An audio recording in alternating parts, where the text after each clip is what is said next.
키포인트 33번 퇴직연금 살펴보도록 하겠습니다. 퇴직연금은 근로자의 노후소득 보장과 생활 안정을 위한 제도입니다. 즉 근로자를 대상으로 기업이 운영하는 제도다 이렇게 보시면 되겠죠. 특징은 뭡니까? 근로자의 퇴직금을 외부의 금융기관에 적립을 하고요. 기업 또는 근로자의 지시에 의해서 운용이 되고 있습니다. 자, 이렇게 적립을 했다가 퇴직을 하게 되면 연금 받을 수 있고요. 일시금으로도 받을 수가 있습니다. 그래서 연금으로만 일시금으로만 받을 수 있다. 이렇게 하면 다 틀린 거고요. 2010년부터 전 사업장으로 확대돼서 시행 중입니다. 처음에는 5인 이상 사업장에 한정을 했다가 이제 확대가 된 거죠. 종류 보겠습니다. 확정급여형 DB형, 확정기여형 DC형, 그 다음에 개인형 퇴직연금 IRP 이렇게 세 가지로 나눠진다 이렇게 보시면 될 것 같습니다.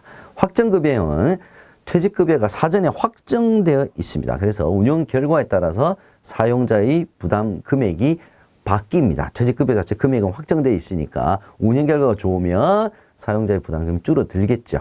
확정기여형은 반대입니다. 운영 실적에 따라서 퇴직급여가 변동을 합니다. 즉 회사 부담금은 금액이 확정이 되어 있다는 거죠.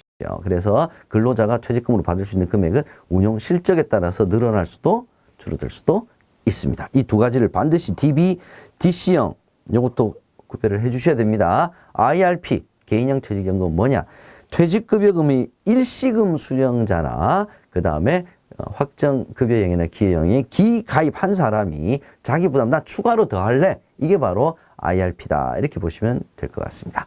자, 기업형 IRP는 상시근로자 10인 미만 사업장에 한해서 적용되는 IRP를 우리가 기업형 IRP다. 10인 미만 기억을 해 두셔야 되겠습니다. 내용 보겠습니다.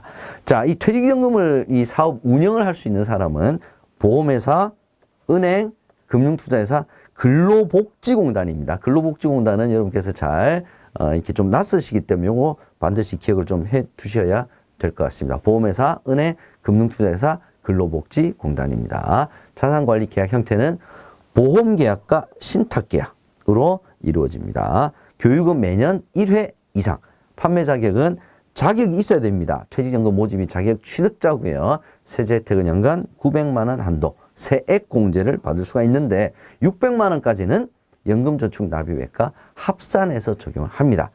그리고 두 가지를 합치면 최대 900만 원까지 가능합니다. 함정을 찾아라 보겠습니다. 퇴직연금은 일시금으로만 수령할 수 있다. 자, 어디가 키워드입니까? 연금으로도 수령할 수가 있죠. 두 번째, 확정기여형. 확정기여형이 DC형이죠.